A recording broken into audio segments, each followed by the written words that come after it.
let's explore the interesting story of clever production system known as Just-in-Time, or JIT for short. It originated in a post-war Japan and now has a big impact on businesses all around the world. Let's understand what it is using an example.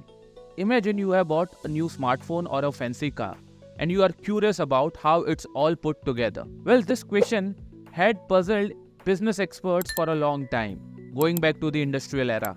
Let's go back to the end of World War II when Japan faced challenges like not having much money, limited resources, and not a lot of space to expand their factories. Taiichi Ohno, a visionary at Toyota, saw these challenges as opportunity and came up with the just-in-time system. Just-in-time did not happen overnight. It developed slowly during the 1950s and 60s with continuous improvement. By the 1970s, the world recognized how great it was and started using it a lot. So what's JIT all about? In simple terms, it's about using only what's really needed and reducing the time between making things. The big advantage is usually how you manage stuff you have in stock. Before just-in-time, companies kept a lot of parts and materials in storage. When they were running low, they ordered more. Then Toyota had a great idea. Why not order as soon as the new stuff shows up? This meant that they did not need to keep a lot of extra parts, which means whenever you need a particular part, that part is made available not earlier or not later. It is made available at the exact accurate time, which means the parts are directly entering inside the factory instead of occupying space in the warehouse. Say for example, you are building a car and you need seats to be available.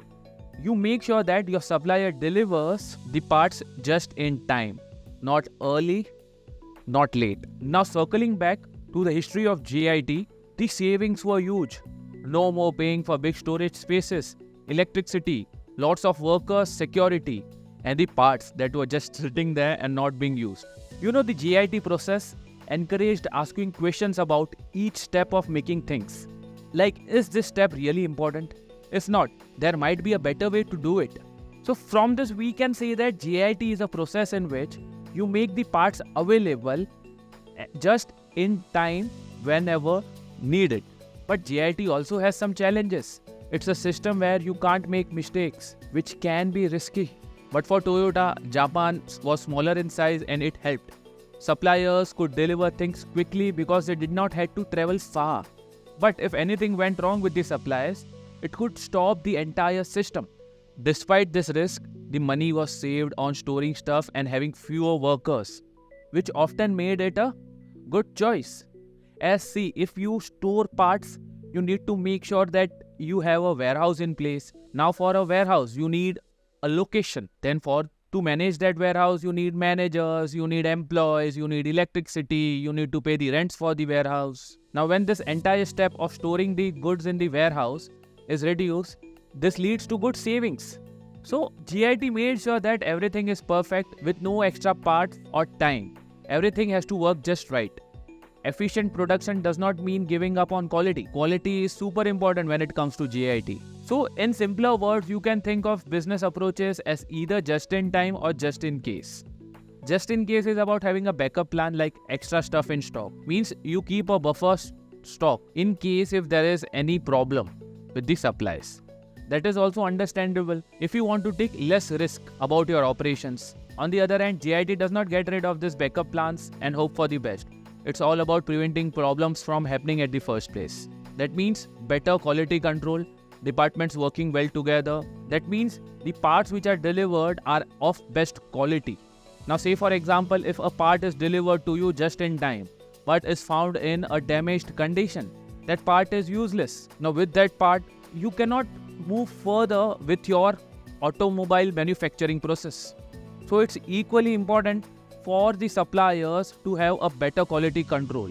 So JIT should be followed by the OEM and its suppliers as well. Then only this process is possible, as quality is the king when it comes to JIT. So from this we can say that JIT not only saves money but also makes workers happy because they can do their jobs well. In the world of cars, there is a famous saying, timing is everything, and that's precisely what just in sequence is all about. It's all about delivering car parts at the right time and in the right order. I repeat, right order. Imagine you're working at a tasty vegetable stir fry. You need different veggies for various markets like crisp bell peppers and fresh broccoli. You wouldn't want the peppers to wilt while waiting for broccoli, right? Well, building a car is similar. You want parts to arrive just when you need them and in the correct order. With just-in-sequence method, when the truck brings the parts, we can take it easy. No rushing to move everything into the warehouse. Instead, we open the truck and container and everything is ready to go straight onto the assembly line. But hold on, there's more. Just-in-sequence has a superpower. Just like its cousin, just-in-time. It helps you free up space on factory floor. Imagine if you did not have to store lots of parts. You would have more room to work, making the process safer and more efficient. As the truck which has arrived will be waiting at the dock. And you can unload the container in sequence and move the parts to the assembly line. So there you have it, folks. Just in sequence means getting the right parts at the right time and in the right order. It's a perfectly coordinated dance of car parts, and the results: smoother processes, safer workplace, and of course, awesome cars. Let's take an example of just in sequence to understand better. Toyota, known for its efficient production system, has implemented just in sequence delivery in its manufacturing process. By receiving parts in the exact order needed for assembly, Toyota minimizes inventory and maximizes the flow of production. This allows them to respond quickly to customer demand and reduce waste. BMW, another company that has adopted just-in-sequence delivery, they rely on this method to ensure that the parts arrive at their assembly lines precisely when they are required. By integrating the supply chain closely with production, BMW optimizes efficiency and reduces storage space. This enables them to customize vehicles according to customer preferences while maintaining a smooth production flow. These are just a couple of examples, but many other automobile manufacturers around the world utilize just-in-sequence delivery to enhance their operation, so that by implementing these methods, they can achieve greater flexibility, improved productivity, and enhance overall customer satisfaction.